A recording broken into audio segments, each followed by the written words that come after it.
तो उम्मीदों के ओलंपिक से आज एक बड़ी नाउम्मीदी भारत के तरफ आई है। पेरिस ओलंपिक से देश को एक और बड़ा शॉक लगा। गोल्ड मेडल की दावेदार रेसलर विनेश फोगाट टूर्नामेंट से डिस्क्वालीफाइड कर दी गई हैं। विनेश को 50 किलोग्राम कैटेगरी के हिसाब से ओवरवेट पाया गया। फाइनल मैच में विनेश का मुकाबला अमेरिका की सारा हाइटब्रांड से होना था। विनेश ओलंपिक के फाइनल्स तक पहुंचने वाली भारत की पहली महिला पहलवान बन चुकी थी। उनका सिल्वर मेडल पक्का था और वो गोल्ड की भी बड़ी दावेदार मानी जा रही थी। विनेश ने टोक्यो ओलंपिक्स की गोल्ड मेडलिस्ट जापान की यूई सुकासी को हराकर ओलंपिक के क्वार्टर फाइनल्स में जगह बनाई। क्वार्टर फाइनल में यूक्रेन की ऑक्सान लिवाच को और सेमीफाइनल में क्यूबा की गुज़मन लोपेस को बढ़िया तरीके से हराया। 2016 में इंजरी और सर्जरी, इसके अलावा मेंटल हेल्थ के प्रॉब्लम्स, इन सब इश्यूज से जूझती हुई खेल संघ की राजनीति से दो दो हाथ करते हुए विनेश फोगाट स्पोर्ट्स में दुनिया के सबसे ऊंचे पायदान तक पहुंच चुकी थी। लेकिन आखिरकार उनके साथ साथ अब पूरे देश के हाथ निराशा लगी है। ओलंपिक नियमों के मुताबिक 2 दिन चलने वाले इवेंट में दोनों दिन खिलाड़ी का वजन लिया जाता है। पहले दिन विनेश वजन के इस टेस्ट में पास हो गई थी, लेकिन दूसरे दिन वजन सिर्फ 50 किलोग्राम कैटेगरी से 100 ग्राम ज़्यादा निकला, यानी कि 50 किलो 100 ग्राम, और उनके सपनों का सफ़र और भारत की उम्मीदें वहीं ख़त्म हो गई। विनेश फोगाट के लिए प्रधानमंत्री नरेंद्र मोदी ने एक्स पर बहुत भावुक पोस्ट लिखी है और कहा है कि विनेश, आप चैंपियनों की चैंपियन हैं, आप भारत का गौरव हैं और हर भारतीय के लिए प्रेरणा हैं। आज का सेटबैक दुख देता है। काश शब्द उस निराशा की भावना को व्यक्त कर पाते जो मैं अनुभव कर रहा हूं, लेकिन मैं जानता हूं कि आप रेजिलियंस की प्रतीक हैं।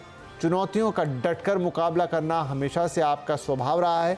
मजबूती के साथ वापस आओ, हम सब आपके साथ हैं। प्रधानमंत्री ने इंडियन ओलंपिक एसोसिएशन की अध्यक्ष पीटी उषा से भी बातचीत की और अब आगे विनेश के लिए विकल्पों की चर्चा की है और कहा है कि आईओए विनेश की तरफ से इस फैसले पर विरोध दर्ज करवाए।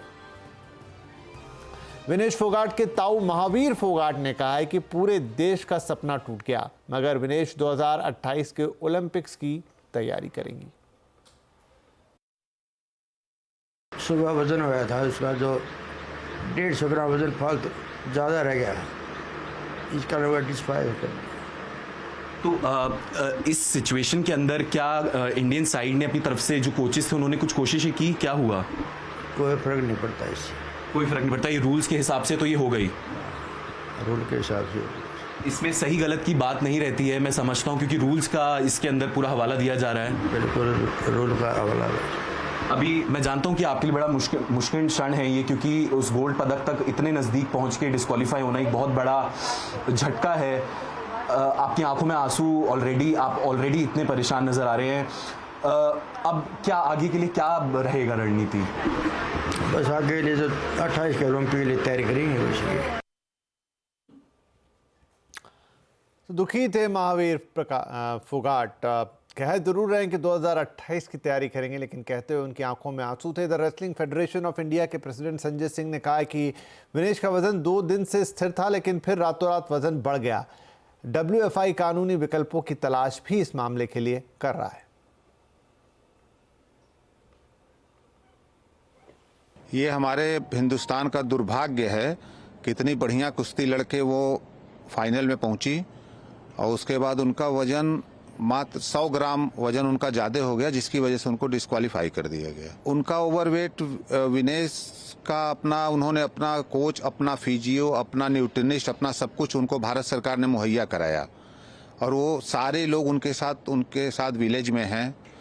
वेट 2 दिन वो लड़ी हैं, उसके पहले उनका कांस्टेंट था। रात में क्यों वजन बढ़ गया, कैसे बढ़ गया, ये जवाब उनके न्यूट्रिनिस्ट ही दे पाएंगे।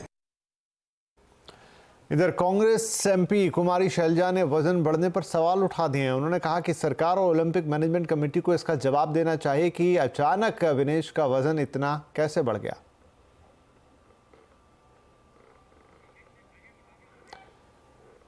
चलिए, खेल पत्रकार संदीप गर्ग अब हमारे साथ हैं, लेकिन उससे पहले आपको सुनाते हैं कि जयंत चौधरी ने इस मामले पर क्या कहा है, जो केंद्रीय राज्य मंत्री हैं।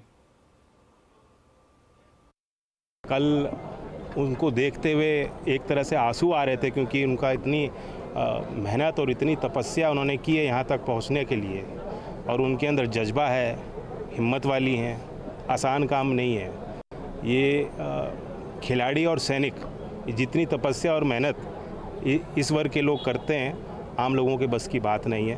पूरा देश उनके साथ है और मुझे लगता है कि भारत सरकार भी इसे प्राथमिकता दे रही है। प्रधानमंत्री जी ने भी इसका संज्ञान लिया है, निर्देश दिए हैं। इसका अपील प्रक्रिया जो होगी उसको किया जाएगा। तो पूरे देश में हर कोई इस बात पर व्यथित है, दुखी है कि ये क्या हो गया। चलिए थोड़ी और बातचीत करते हैं, क्या हो गया, क्यों हो गया। अब इस पर लगातार चर्चा होती रहेगी। खेल पत्रकार